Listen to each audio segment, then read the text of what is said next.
Well, good morning, everybody. And my first picture today comes from my good friend Arlen Suderman. He's in Minneapolis, and he snapped a picture for me this morning before the sun came up, showing me some of the white rooftops here, which got some snow on top of it.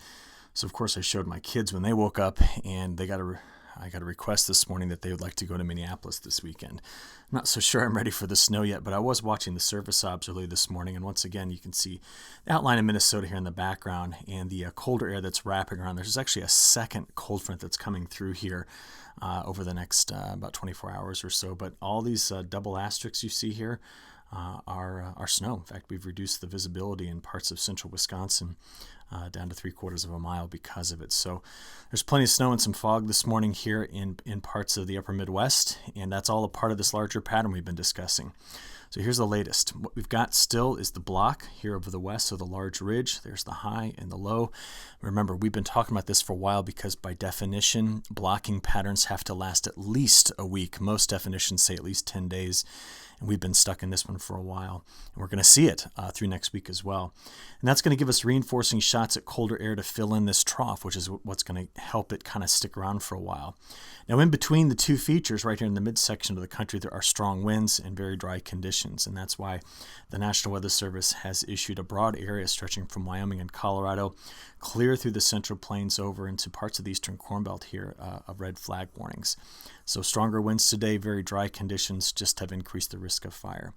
But there's a couple of places where we have flood risk as well, and that's going to be in New England with the rain that's leaving, and then down here in parts of Southern California and Arizona where we're watching this upper level low. You see it right here, pulling quite a bit of moisture into this area, and it's going to move over the weekend through parts of Arizona, New Mexico, and Texas. Now, in the near term, we're going to watch the high-res NAM. We're going to start this off at 10 o'clock this morning here Central Time. And you can see the showers, the snow showers coming around parts of Minnesota, Wisconsin, and the UP. And then this evening, this is that front I just mentioned to you swiping through here by this evening. So it could bring some rainfall to parts of Illinois up toward Lake Michigan. And that's going to move into Indiana and lower Michigan into early Saturday morning, and then press in Ontario by Saturday midday. Behind that, the real front, the big one's going to be coming through here on Sunday. So there will be a brief warm-up. You'll see it in a few seconds in the midsection of the country, but it's not going to last long.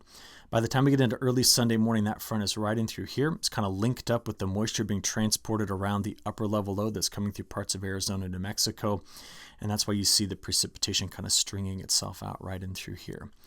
Now, with that second cold front, I am concerned about how far to the south we get a frost. And so this is the latest map from today's National Digital Forecast Database 7-day forecast. And all I do here is I color code every region, every location in gray that we're anticipating a temperature to be either at 32 Fahrenheit or below it.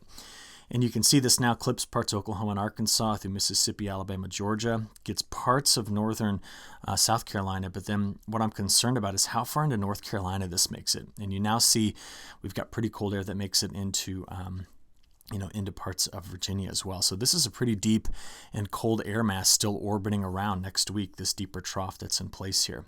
Let's go look at the NDFD high temperatures and just kind of see when that cold air arrives. So here's today's highs.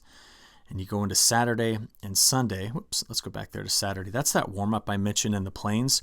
But the main front comes through on Sunday. And then by Monday, this is the extent of it. So very cold air compared to normal. We're going to be struggling to get out of the 40s in parts of the Midwest, and then out of the 30s in parts of the Great Lakes states of Wisconsin and Michigan.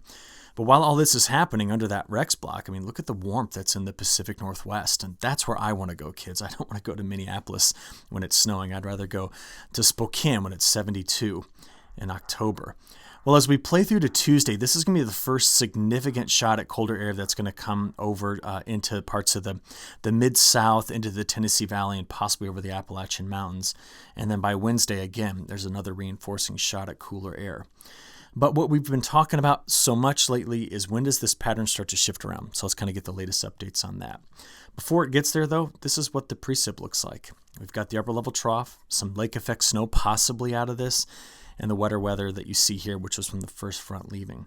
The second front, the one that comes through on Sunday, delivers this rainfall.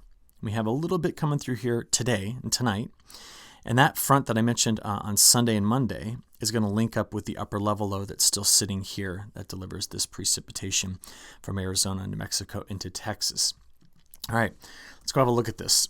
If we play forward, we've already seen through Sunday midday. So let's pick it up there. There's the position of the front. You see that front slicing through by Monday evening, cutting across the East Coast, all the way down into the Gulf Coast. The upper level low possibly producing some snow around the Great Lakes, but definitely some colder rain showers. And then that's it through next Wednesday into Thursday and Friday. The pattern change we've been discussing happens after next Friday, and you can start to see it now showing up in the Pacific Northwest.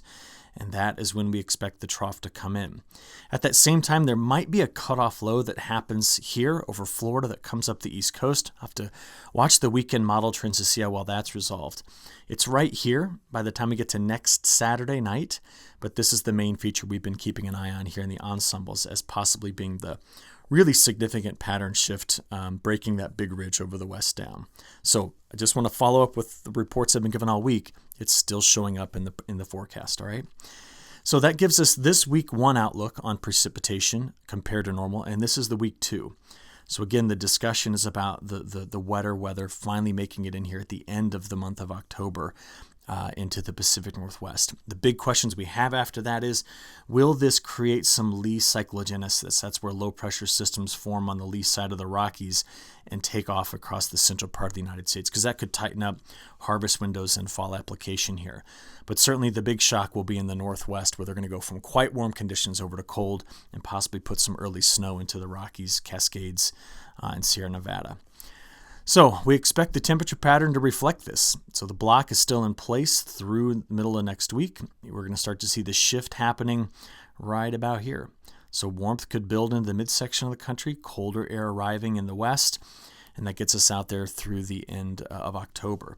One thing to take note of, again, if the low drives cold air into the northwest, and then we end up getting some sense of ridging here, if we can build a sense of a subtropical ridge. I know you saw this little cutoff low here, but let's just imagine the flow does go like this. This opens up the Gulf here, and we could get one of those late October, strong thunderstorm systems coming through. So I'm going to watch out for that.